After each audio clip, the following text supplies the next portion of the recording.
Hello, Nicholas Burling here. Welcome back to my channel. Today I'm going to be talking about the toll that poverty can take on a person, particularly a trans person. And I'm going to be speaking as someone who has not experienced a lot of poverty. There's certainly been points within my life where I've been below what would be considered the poverty line. And I've been very lucky in that I've always had my health. And I've also had experiences in my life that have allowed me to get through some of those tougher times. An example of that would be when I was hit by a drunk driver, and it may sound awful, but it was the only reason that I was able to get through a certain period of my life was because I had money from the accident. Keeping that in mind, keeping in mind the privilege that I have, I'm going to delve into this topic, and I'm not going to be talking about everything that could possibly happen as a trans person who's poor. I'm just going to be talking about a few of the challenges that people who are lower income and trans have to deal with.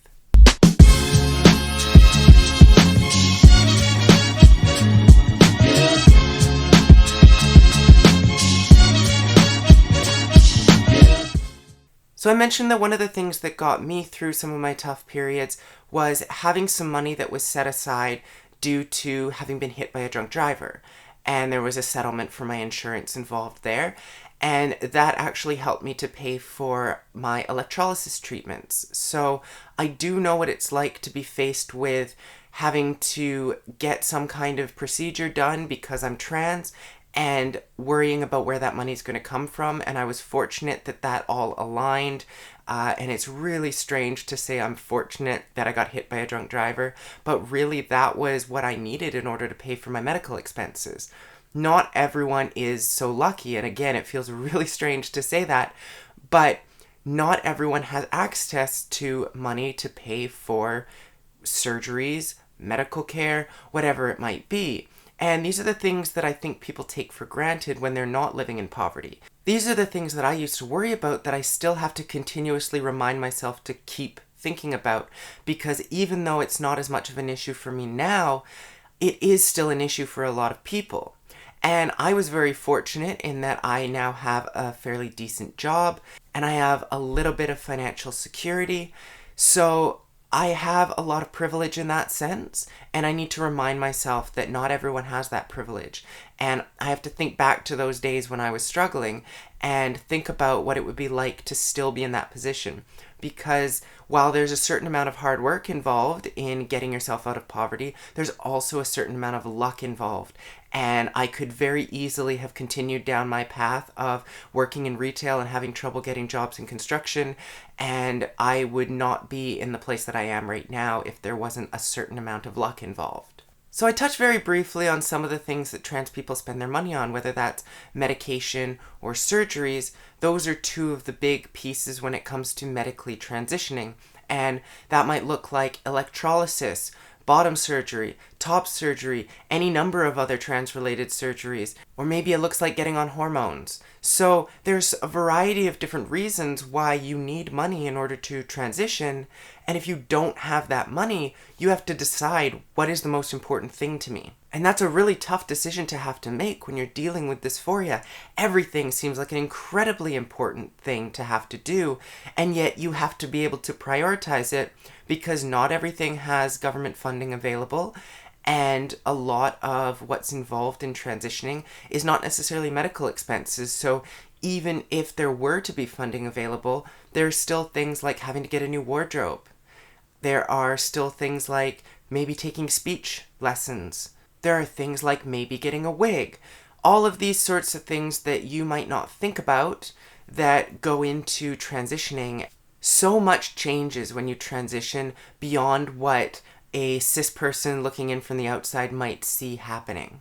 Or even as compared to what a trans person who's just getting into it might be preparing for.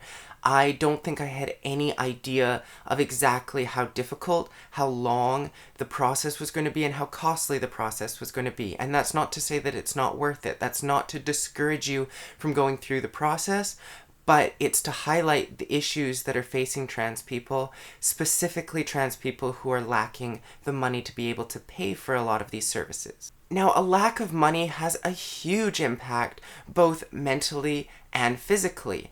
And that's for everyone, whether you're trans or not. If you don't have money, you're not able to pay for therapy appointments, for instance, which are going to help you deal with mental health struggles. And if you're also a trans person struggling to come to terms with who you are, you also have that to worry about, and that's something that you may not be able to pay for, that you're then going to have to try to muddle through on your own. There are issues such as eating correctly. If you don't have enough money to buy healthy food, you end up eating junk food, and that has a negative impact on your physical health.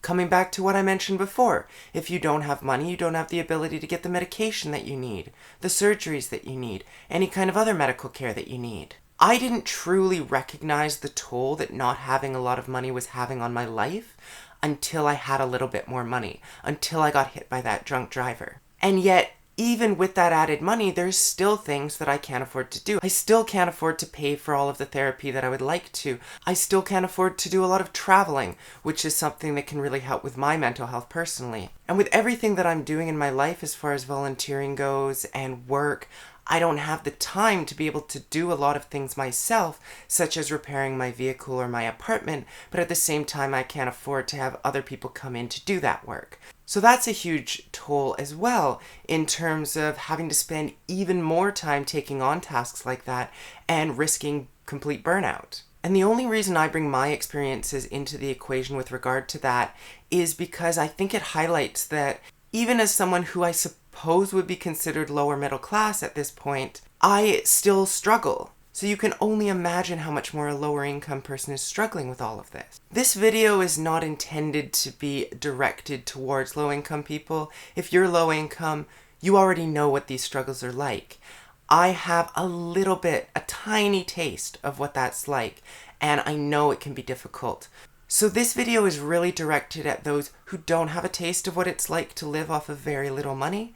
And it's also directed at lawmakers who have the ability to create changes to make life easier for people who don't make a lot of money. If you are someone who doesn't know what it's like to live in poverty, to live with very little money, please understand that it is incredibly difficult. Please check your privilege. Please make sure that you are reaching out to low-income people, that you're lending a helping hand, because you're in a much more privileged position than you may even be aware of. If you're a lawmaker watching this video, please understand how expensive it is for someone to transition.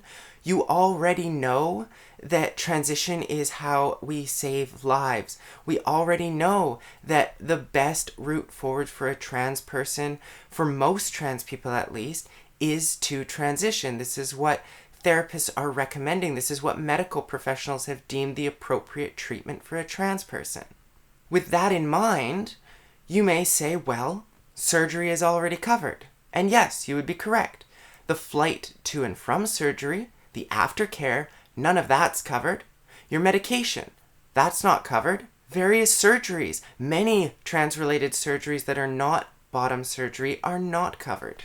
There are still huge holes within our medical system that need to be filled. So again, if you're a lawmaker watching this, please do something. Please step up. Please talk to trans people. Find out what it is that we need. Find out specifically what it is that low-income trans people need in terms of support, and advocate for those changes in government. Like I said at the beginning, this was not intended to highlight every single difficulty that people who are lower income and trans face. If you are a low income person who's trans and you feel that there's something I've missed or there's something that you want to highlight, please leave that in the comments down below. As always, if this is the kind of content you like seeing, please hit the like button down below. If you want to see more content like this, please hit the subscribe button and hit the bell icon so you get notified every time I post a new video. And until next time, have a great day.